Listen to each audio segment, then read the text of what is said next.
Well, my name is Gloria Lovely, and I was born on the 22nd of October 1941. My name's Lana. I had no names when I was young, and at the moment I'm also 70 plus.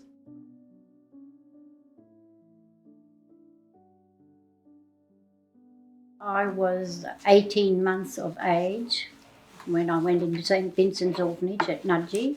My mother came and got me out again when I was about 3.5 years of age, and I stayed at her place for about 15 odd months. I find I have a brother there who's 5 months old, and then we both go back to the orphanage again.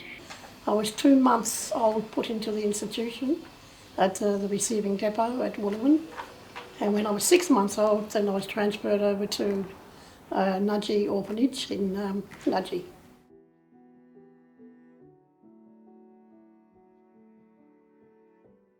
One of the big problems was that the bigger girls who'd been through, they'd been there as little children, now they're a bit bigger, so they are looking after us while the nuns are over at church or whatever. So there's no nuns around at this time, and they are caring for us, but they didn't care for us very well. We'd be made sit on the veranda with our legs crossed and our fingers on our lips. And if we made a move or killed a mosquito or whatever, we'd get a whacking. When it came to bath time, they'd fill this big plunge bath up with water fairly deep. And I remember one particular day I said, "Oh, I'm scared of the water." Anyway, they were bathing me, but then they held me down under the water because I said I was afraid. I shouldn't have said that. But anyway, they held me down. So I'm fighting to get up, and I got up and I take a breath. And down again. This happened several times. Eventually, they stopped. And so that was another very cruel thing to do. Getting back to when I came into the home, I was a twin. So my twins, Lana and I, were both 2 months old. And we both went in at the same time. But I lost Lana at 2 years and 9 months. Just missed her third birthday, 3 months off the third birthday. She did die, but there's so many queries about how she died. No, my brother said no, she was thrown off the rails and chucked downstairs. There was a group of kids and I stuck my head in and I could see this little girl. I couldn't see the face, but there's all blood there and blonde hair. And my brother said that was Lana. But then when I lost her, I became different then because somehow something inside broke and we were never the same again. There were so many wrong things there. Eating bad foods. Sometimes the priests will come from holiday, come in and randomly just get you or just try to touch you and maul over you a little bit. Children shouldn't have to suffer that. I never asked to be there.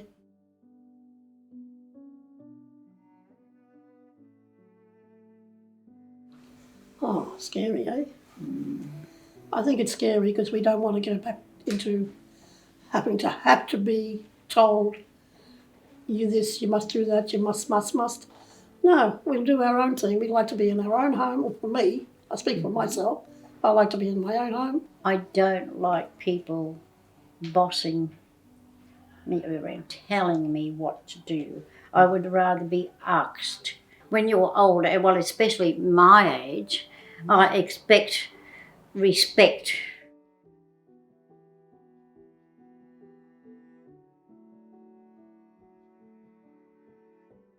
The support we need is everything that you need. Doctors, you need to have that food, that liquid food if you don't eat. You need to be properly cared for. We want that the doctor does come once a week or when we need a doctor, straight away.